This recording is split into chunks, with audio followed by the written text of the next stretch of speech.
Assalamualaikum warahmatullahi wabarakatuh. Waalaikumsalam warahmatullahi wabarakatuh. Long time no see nih, Kang. Yoi. Waduh. Mana aja emang? Hah? Kemana aja? Nggak tahu nih. By the way, sekarang ada di tempat kopi nih. Kedai kopi. Kedai kopi ya. Inspirasi lagi. Wis, memang mantap ini. Lokasinya ada di Cilegon. Oke. Saya mumpung ketemu Kak Amir nih, pas banget momentumnya. Iya, siap. Harus ngobrol soalnya. Boleh lah. Di tahun 2021 ini, Kang, Iya. banyak banget bencana. Bencana Iya, alam iya. di mana-mana, banjir, longsor, gunung Merapi, erupsi. Banyak lah pokoknya.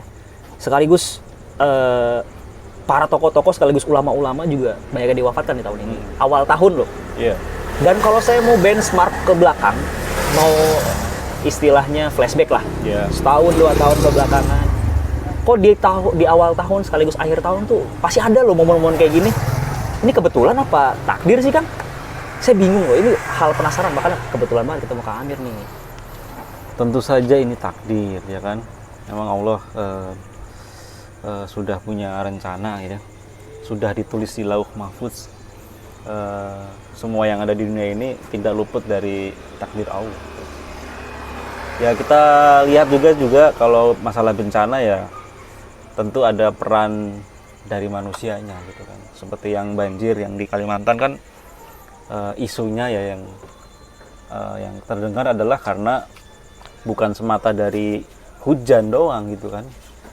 Tapi juga karena hilangnya hutan-hutan yang luar biasa karena pembukaan lahan sawit gitu. Itu ya jadi ada peran manusia juga. Allah juga kan sudah memfirmankan dalam Al-Quran itu bahwa telah nampak ya kerusakan di muka bumi ini dikarenakan perbuatan tangan manusia. Itu jelas. Jadi bencananya memang dari Allah, tapi ada peran juga dari manusia. Berarti gini ya, berarti menyikapi persoalan bencana di awal tahun ini, sekaligus tahun kemarin ada COVID. Berarti bukan hanya berpersepsi untuk, wah ini udah takdir gitu. Iya. Tapi harus introspeksi berarti kan? Ya jelas. Manusia itu ya kita lihat kan udah terlalu rakus gitu ya, rakus banget bahkan merusak tatanan ekosistem alam, terutama yang di Kalimantan ini, karena pembukaan hutan itu luar biasa jor-joran, ribuan hektar. Kalau kita lihat berita-berita hutan-hutan lindung itu dibabat habis dijadikan lahan sawit, itu kan ya pasti ada efek negatif ke manusia. Ketika hujan datang, resapan air kurang ya akan mengakibatkan banjir. Iya. Ada, saya pernah dengar juga sih, wala tufsidu fil ardi ba'da islaiha, jangan rusak bumi Allah setelah diperbaiki. Mungkin itu kali ya, sebenarnya bentuk peringatan dari Allah di Al-Quran. Ngomong-ngomong soal takdir nih, Kang. Iya. Kita udah sedikit ngebahas tadi barusan bahwa takdir itu nggak cuman itu ketetapan Allah, tapi di satu sisi apalagi kayak bencana tadi ada unsur tangan manusia gitu ya. Berarti termasuk dong kayak urusan-urusan yang remeh-temeh atau urusan-urusan yang lebih ke personal gitu. Mencuri, terus berbuat yang tidak baik, itu berarti nggak semata-mata urusan takdir dong. Iya. Jadi kita bahas pengertian takdirnya lah ya. Iya. Takdir itu apa sih gitu kan? Nah, itu jadi on point tuh. Jadi kalau takdir ya definisinya adalah segala sesuatu ya kejadian yang terjadi di luar kendali manusia. Itu adalah takdir. Itu definisinya. Ya. Nah, tapi manusia itu juga punya kehendak, Free will. punya yang memang Allah kasih kehendak itu. Jadi Allah itu memberikan kekuasaan kepada manusia untuk berkehendak bebas, memiliki pilihan. Untuk mengambil pilihan itu Allah kasih kemampuan untuk memilih gitu. Walaupun ada saatnya Allah menciptakan kejadian yang tidak dapat dipilih oleh manusia. Nah, ketika Allah menciptakan kejadian yang tidak dapat dipilih oleh manusia, itulah takdir gitu. Dan itu tidak bisa terprediksi oleh manusia sendiri. takdir itu kejadian yang Allah kasih, yang manusia tidak bisa memilih itu random. Manusia ya? tidak bisa Mengetahui. mengantisipasi, manusia tidak bisa merasakan akan jadi kejadian bentar lagi gitu, misalnya kesandung gitu. Nggak bisa, itu takdir gitu. Jadi kejadian yang tidak dikuasai manusia. Tapi pada umumnya manusia Allah kasih kemampuan untuk memilih. Makanya Allah karuniakan kepada manusia itu akal. Akal itulah yang nanti memiliki qadar, memiliki kemampuan untuk memikirkan, lalu membuat keputusan dan memilih gitu. Soalnya gini, memang kalau dibilang soal takdir, kadang-kadang yang saya sering dapat adalah kalau dapat nasib buruk pasti bilangnya udah takdir. Padahal di satu sisi nasib buruk itu akibat perbuatan dia sendiri.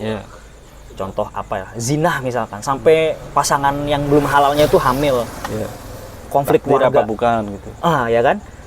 Dia pasti bilang kalau itu kejadian itu adalah takdir karena efek buruk ke dia. Sedangkan di satu sisi sebelum ada takdir tersebut, ada perlakuan dia untuk memilih zina itu gitu loh. Kadang-kadang itu yang kayak saya ada dapat. orang yang mencuri. Orang yang mencuri ketika ditangkap mengatakan bahwa saya mencuri itu takdir. Buktinya Allah nggak mencegah saya. Gitu kan. Nah, seperti yang saya jelaskan tadi definisi dari takdir atau kodok ya bahasa lainnya. Bersinonim antara kodok dengan takdir. Takdir atau bukan itu bisa dilihat dari bisa atau tidaknya manusia memilih perbuatan tersebut. Ketika manusia bisa memilih antara mau melakukan atau tidak mau melakukan, maka itu tidak bisa disebut takdir. Itu perbuatan manusia. Karena Allah sudah memberikan kekuasaan kepada manusia untuk memilih. Nah, ketika kita ingin mengatakan suatu kejadian itu takdir, maka harus kita lihat gitu. Apa cirinya kalau perbuatan atau kejadian itu adalah takdir? Yaitu kita tidak bisa memilih. Kalau Jadi kita dapat aja gitu ya. Nah, kalau kita tidak bisa memilih kejadian ini nih, kita nggak boleh dikuasai. Seperti orang tertabrak. Orang tertabrak itu kan nggak bisa milih, yang tertabrak ini nggak bisa memilih. Maka itu takdir bagi yang tertabrak. Tapi yang menabrak itu belum tentu takdir. Dia masih bisa milih gitu. Misalnya ya mau ngerem segala macam atau mau belok ke kiri atau kanan. Kecuali dia yang menabrak juga nggak bisa memilih. Spontan gitu kan, nggak kelihatan atau dia refleksi yang ininya refleks gitu kan. Itu bisa dikatakan takdir ketika orang ini tidak bisa memilih. Tapi kalau dia memilih mau nabrak atau enggak, maka itu bukan takdir karena ada pilihan. Maka itu disebut perbuatan manusia. Perbuatan manusia dihisab gitu. Pantes. Jadi masalahnya yang dipertanggungjawabkan adalah yang kita pilih berarti kan di hadapan Allah ya. Betul. Berarti gini dong, kesimpulannya kalau dari pembahasan tadi ya lumayan lengkap lah bahwasannya ya manusia udah nggak punya alasan lagi untuk bisa membela dirinya seolah-olah apa yang dia dapat, dia rasakan, dia alami adalah takdir semena-mena, sedangkan dia nggak ngecek takdir itu sendiri sebetulnya apa yang dia pilih gitu sebelumnya. Berarti nggak ada alasan lagi dong buat orang-orang untuk lebih mengenal Islam, lebih belajar tentang Islam, Benar. lebih dekat sama Allah karena dia punya pilihan untuk dekat sama Allah atau jauh sama Allah. Betul. Ya nggak kan? Ya betul. Kembali ke pembahasan bencana tadi ya, bencana yang terjadi di awal tahun ini kita lihat luar biasa ya. Ada gunung meletus, ada banjir. Wah ya, itu parah banget kan. Ulama-ulama kita banyak yang meninggal gitu kan. Kita bersedih atas itu. Ya kita lihat apakah itu takdir atau bukan. Ya, kita lihat juga ada nggak peran andil manusia. Nah gitu. Ternyata memang untuk bencana-bencana alam ini diperparah dengan memang perbuatan tangan manusia yang rakus tadi ya. Para kapitalis, para perusahaan-perusahaan besar yang memang rakus, ekspansi ke hutan-hutan, yang itu kan memperparah. Jadi ada peran andil. Nah bagi mereka ini ada dosa. Bagi mereka ini yang merusak lingkungan ini ada dosa, ada imbalan. Karena itu perbuatan dia ya. Iya. Tapi yang tertimpa bencana yang tidak bisa memilih gitu kan, kena banjir, kena gempa gitu segala macam, Ujian bagi bisa mereka. jadi itu adalah takdir ya. Itu ujian. Nah untuk menyikapi takdir cuma dua, pilihannya cuma dua. Oke.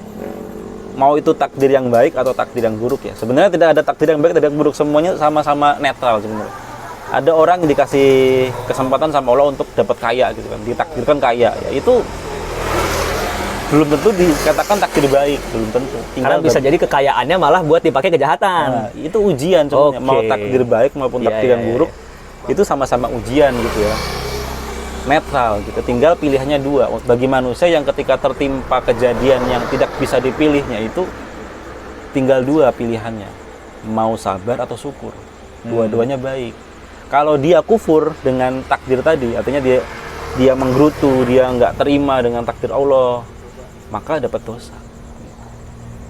Maka pilihan kita tuh agar apapun takdirnya tetap dapat pahala itu dua pilihannya. Sabar kalau itu buruk, kalau menurut kita itu buruk, dan bersyukur kalau menurut kita itu baik. Artinya kejadiannya itu enak dan kejadiannya itu tidak enak, maka kita bersyukur dan bersabar. Jangan sampai kita berkufur gitu ya. Artinya mengingkari takdir Allah. Tidak terima dengan apa yang Allah gariskan nih. Kita marah-marah sama Allah, kita bentak-bentak, kita teriak-teriak gitu kan kepada Allah, memarahi Allah karena ditakdirkan begini dan begini gitu. Itulah yang dosa, nggak boleh. Ini relate loh Kang kondisinya sama yang saya alamin gitu ya dari beberapa teman-teman lah yang sempat cerita. Ada yang nggak dapat kerja, ada yang dapat kerja. Yang nggak dapat kerja ngeluh terus karena merasa bahwasannya kok udah usaha susah payah, Allah nggak nakdirin sih saya dapat kerja, ngeluh. Tidak bersabar, ya kan. Yang satu lagi dapat kerja. Tadinya sebelum dapat kerja ibadah terus menerus kan. Ketika dapat kerja, udah dapat nikmat, malah kufur dari segi yang sudah didapat. Jadi nggak pernah sholat, bahkan nggak semangat lagi ibadahnya, ngaret lah istilahnya gitu ya, masalah ibadah segala macam. Dan berarti dua hal ini adalah sebuah gambaran yang perlu diluruskan gitu. Jadi sebenarnya dua jenis orang ini harusnya bisa dong menyikapi takdir secara baik, yang didapat secara baik. Yang satu harusnya bisa bersabar, yang satu harusnya bisa bersyukur. Karena semua yang dikasih sama Allah itu pasti kebaikan dong. Masa Allah memberikan yang buruk buat hambanya? Yang bikin itu buruk kan sebenarnya hambanya kan. Kitanya yang menganggap bahwa apa yang dikasih sama Allah dianggap buruk. Sedangkan Allah bilang yang dianggap baik sama kita belum tentu baik, buruk. Belum tentu baik buat kita. Yang dianggap buruk sama kita belum tentu juga buruk buat kita. Karena Allah yang Maha tahu. Otomatis harus dong ini dua jenis orang kayak gini lebih mengenal lagi dong jenis takdir kayak gimana kan. Benar. Memang di pembahasan takdir itu, di pembahasan takdir ini kita memang nggak semata-mata menerima gitu ya, keadaan, terus bersabar dan bersyukur. Ada nanti pembahasan lagi adalah ikhtiar dan tawakal. Ikhtiar itu ya berusaha, dan tawakal itu ya menerima gitu ya, menyerahkan dengan kehendak Allah gitu. Ya, itu memang berpengaruh juga dengan keadaan hidup kita nanti. Apakah kita akan hanya berpangku tangan saja, atau diam di rumah nunggu kejadian dari Allah gitu kan? Atau kita mau bergerak keluar rumah bekerja gitu, berusaha mencari atau menciptakan lapangan kerja sendiri gitu kan? Nah, itu kan pilihan-pilihan yang manusia bisa lakukan. Maka itu kata Allah, Allah tidak akan mengubah keadaan suatu kaum sebelum manusia itu sendiri yang mengubahnya, kan gitu. Sehingga ada juga peran dari manusia yang Allah itu sudah kasih, yaitu akal. Nah, itu fungsi akal itulah nanti yang menggerakkan manusia bergerak, nanti takdir akan mengikuti. Takdir yang Allah akan berikan itu memang kita nggak bisa prediksi. Tapi kalau kita selama kita berusaha, kita menjalankan kewajiban yang sudah ada, yang bekerja kan wajib, maka mau nggak mau kita mesti bekerja. Bagi yang apalagi yang sudah memiliki tanggungan, istri, anak, atau orang tua, itu kan mesti bergerak. Mau nggak mau kita nurut sama perintah. Bukan nungguin uang dari helikopter jatuh ya. Nah, ketika manusia, apalagi seorang laki-laki, diam diri di rumah karena malas gitu, dan dia nggak memiliki pemasukan cukup pemasukan untuk mencukupi dirinya sendiri dan keluarganya, maka dia berdosa. Karena dia tidak melaksanakan perintah. Karena ikhtiar dan tawakal juga perintah Allah ya Kang ya? Perintahnya kan bekerja. Iya benar. Ikhtiar itu ya. Sehingga manusia mau nggak mau harus ikhtiar, kecuali dia sudah memiliki kekayaan. Tapi juga kan tetap ada balik lagi kewajiban yang lain kan, ibadah iya. segala macam. Tetap manusia itu nggak bisa berhenti untuk bergerak. Gitu. nggak ada namanya kenyamanan ya di dunia ini ya. Kalau nyaman aja kan nggak mau bergerak orang. Apalagi kita kondisinya kan manusia sekarang, kaum muslimin sekarang itu dalam keadaan kondisi yang terpuruk gitu kan, kondisi yang dikatakan melarat lah gitu ya. Banyak kejadian kayak lagi bencana-bencana kan, mau nggak mau mesti turun tangan, mesti ada yang bekerja, mesti ada yang membereskan itu. Ya, Mungkin manusia itu diam terus cuman sholat ke masjid, diam di situ nggak bisa, harus keluar berdakwah, menolong orang, bekerja yang belum memiliki penghasilan. Oke. Oke deh.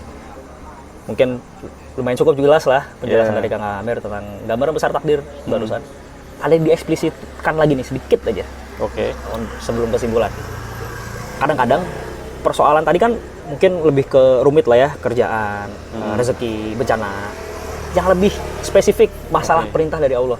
Oke. Kadang-kadang nyangkut pautin sama takdir. Ya. Saya belum berhijab. Saya masih pacaran Kamu mungkin. laki-laki. Kamu laki-laki. Saya mencontohkan maksudnya Teman lah, Oke. atau bukan teman lah, yang lain lah, mungkin ada pendapat-pendapat Oke. seperti itu. Saya belum berhijab. Saya masih maksiat. Saya masih belum pantas lah mendekatkan diri kepada Allah karena ini takdir saya gitu, belum dapat hidayah. Itu gimana tuh Kang cara nyikapin orang kayak gitu? Ya disentil aja. Jahat juga. Ya, ketika orang, ya semua orang lah, nggak cuma teman kamu itu, semua orang ketika dia masuk Islam, dia wajib mengerjakan pekerjaan dia wajib melaksanakan kewajibannya dia sebagai muslim, mau nggak mau gitu. Nah itu makanya ketika seorang manusia, seorang laki-laki atau perempuan masuk Islam, dia mesti ngerti sebenarnya konsekuensi dari masuk Islam. Dia mesti mengenal Allah. Yang pertama itu mengenal Allah dulu. Ketika sudah mengenal Allah, dia yakin dengan agamanya. Ketika sudah yakin dengan agamanya, dia akan Menjalankan, mengetahui gitu kan kewajiban-kewajibannya dan Menjalankan, menjalankan semua itu. Kalau dikatakan dia belum siap, berarti dia belum mengenal Allahnya, belum mengenal Rasulnya, belum mengerti kewajibannya sebagai seorang muslim. Berarti kalau pembelaannya belum tahu, harus belajar dong kan? Iya betul, Nggak ada pilihan lain kan? benar. Tapi ya begitulah keadaannya, karena mungkin di satu sisi sebagai barrier atau tameng ngeles bahwasannya ya saya belum dapat hidayah karena belum ditakdirin belum dapat hidayah, sedangkan dia punya pilihan untuk belajar gitu. Sekarang teknologi sudah canggih, sekarang sudah bisa namanya dapat ilmu melalui handphone kita masing-masing. Setidaknya minimal itu kan untuk mengetahui, atau setidaknya maksudnya berusaha untuk mengetahui apa yang harusnya dilakukan. Misal contoh kewajiban, ibadah, menghindari maksiat dan lain sebagainya gitu. Sebenarnya hidayah itu memang hidayah yang definisi hidayah yang diketahui khalayak umum memang hidayah hidayah yang celing gitu ya. Kejadian yang membuat seseorang itu merasa Kayak ajaib gitu ya. wah gitu kan. Oh inilah gitu. Hidayah begitu. Tapi sebenarnya sebelum sampai ke situ itu ada hidayah yang lain, yaitu berupa akal. Akal manusia itu bagian dari hidayah, karena akal itu nanti bisa merasakan sesuatu, bisa memikirkan sesuatu, maka itu bagian dari itu, ditambah dengan adanya Rasulullah yang membawa Al-Quran dan As-Sunnah. Dua hal ini itulah sebenarnya hidayah yang Allah turunkan untuk seluruh manusia. Hidayah kan petunjuk nih, hidayah itu kan pengertiannya petunjuk. Nah ya dua inilah yang jadi petunjuk seluruh manusia gitu. Isi satu Al-Quran, yang satu laginya adalah akal. Akal untuk memahami Al-Quran. Al-Quran isinya adalah petunjuk. Maka dua ini kalau dijalankan, akal kita itu manusia mempelajari Al-Quran, mempelajari hadis, mempelajari Islam, sakofah Islam, maka akan menemukan yang namanya Tuhan, menemukan namanya Allah dan segala kebesarannya, sehingga disitulah dia nanti akan mendapatkan hal yang wah tadi. Ya. Mungkin Kebesaran Allah itu ditemukan ketika dia belajar. berarti kebanyakan orang, nggak semua, maksudnya kebanyakan yang majority opinionnya langsung di skip ya dua hal itu ya, akal dan wahyu tersebut ya. Akal dan petunjuk tadi itu. Iya. Langsung ke hidayah yang, karena cerita-ceritanya rata-rata begitu sih Kang. Nah, iya. Kalau misalkan dapat hidayah, saya merasa ketenangan, saya merasa begini begitu begini. Dan orang-orang akhirnya berpikir itulah parameter hidayah gitu loh. Yang itu memang juga ada sebenarnya. Iya, jadi Itu maksudnya juga di skip. ada. Sebenarnya dua hal itu akan mencapai itu kan. Berarti ada pilihan dulu untuk mau cari tahu setidaknya atau mau belajar. Hidayah yang wah tadi, yang saya bilang hidayah yang celing itu, memang hanya Allah yang menentukan. Dapatnya siapa-siapanya Allah yang menentukan, yang Allah kasih, benar gitu kan. Iya. Tapi untuk seluruh manusia Allah adil. Itulah kemahadilan Allah. Terus makanya kan ada pikiran Allah tuh enggak adil sih, ngasih hidayah cuma ke orang-orang tertentu doang. Enggak. Allah tuh ngasih dua ini, akal untuk berpikir. Ini otak lu berpikir gitu loh, mikir. Jangan gitu dipakai loh. buat yang lain ya. Ditambah dengan Al-Quran, Iya. hidayah Al-Quran, hidayah petunjuk dari Rasulullah. Itulah dua ini yang diberikan kepada seluruh manusia yang berakal, seluruh manusia yang normal. Dua ini tuh cukup untuk yakin dengan Islam gitu loh. Kemahadilan Allah tuh dengan Islam itu sendiri, dengan berpikir terus mendalami Islam, mendapatkan kebenaran dari Islam itu, belajar. Iya, iya. Allah adil. Nah, untuk orang-orang tertentu itu emang itu Haknya Allah ya, prerogatif kita Allah nggak ya. bisa. Cuma kan dari orang-orang yang ya dikasih kejadian yang wah tadi, kita juga bisa belajar. Dia yang dapat, kita ikut belajar gitu. Harusnya seperti itu, bukan nungguin Bukan yang kayak nunggu, begitu. mesti dapat kita juga dong, dapat dong. Iya. Nggak juga. Ibaratnya, ya berarti ibaratnya kayak soal rezeki tadi ya, harus ada usaha dulu dong sebelum dapat sesuatu yang wah, ya kan? Iya. Oke, berarti nggak ada hal lain ya selain mau belajar ya? Betul. Harus belajar ya? Nggak ada, kayaknya setiap jawaban di video Word Ideas pasti jawabannya nggak ada cara lain selain belajar. Setidaknya mau tahu dulu deh. Kalau belum mau belajar, mau tahu dulu deh ini kayak gimana sih? Iya, betul. Ya diskusi atau ya cari di YouTube kayak atau apa. Minimal. Kalau udah serius, mari ngaji. Kalau perlu sambil ngopi, Bener. ya kan? Kopi inspirasi. Kopi inspirasi. Lebih slow, lebih santai. Dan akhirnya hidayah wah tadi bisa dapatkan. Mudah-mudahan.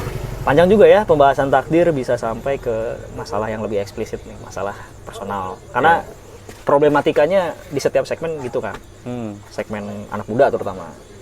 Pasti hidayahnya soal yang tadi tuh, belum dapat hidayah dari segi kerajinan ibadah, belajar Islam. Kalau dari yang segi udah mau kerja, ya gitu lagi, belum dapat rezeki nih. Padahal rezeki itu bentuknya bukan nominal ya nggak Kang? Betul. Dan yang terakhir tadi soal bencana alam, itu kita jadi bagian dari introspeksi buat kita lah. Mungkin kayaknya cukup nih Kang. Perlu ngopi dulu deh habis ngobrol. Siap. Next selanjutnya kita bisa ngobrol-ngobrol lagi. Tetap di Word Ideas. Assalamualaikum warahmatullahi wabarakatuh. Waalaikumsalam.